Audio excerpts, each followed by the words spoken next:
হ্যাঁ হ্যাঁ। মুখ খুলেন, জবর 2 আঙ্গুল পরিমাণ খুলেন, হা করেন, মুখ খুলেন না এখনো।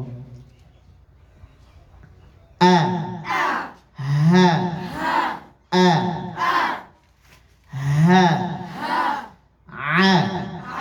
হলকের মধ্যখান হইতে আইন, হ্যাঁ হলকের মাঝখান কোনটা?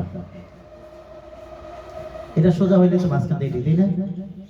দুঃখজনক বিষয় যে এটা হলকের মাঝখান না, এই পুরাটাই হলকের শুরু। আমরা যে মাঝখান বলি, এই মাঝখান দ্বারা উদ্দেশ্য হলো আমাদের এই রগের পেছনে ভিতরে একটা চাপা জায়গা, চিপা জায়গা আছে। এই আওয়াজ কয়টা?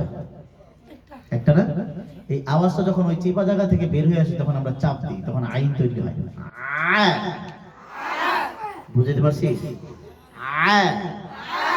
আবার বলি, আবার বলি, আবারও বলি, আরেকটু জোরে 2 আঙ্গুল পরিমাণ ফাঁকা করিয়া ডাইনে বলি, বায়ে বলি,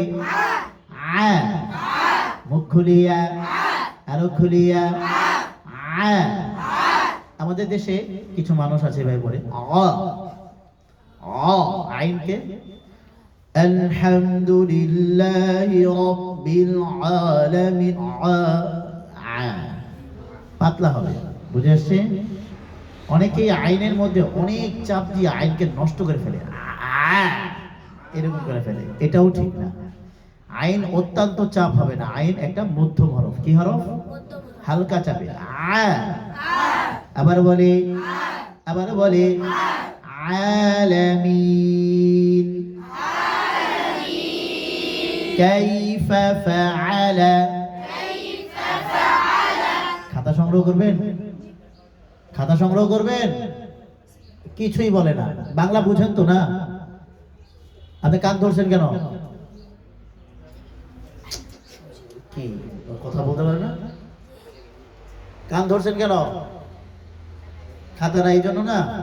খাতা কিনবেন কবে? কিয়ামতের আগের দিন। কবে? আজকের মধ্যে কিনবেন, ওস্তাদকে দেখাবেন। ঠিক আছে, বসেন।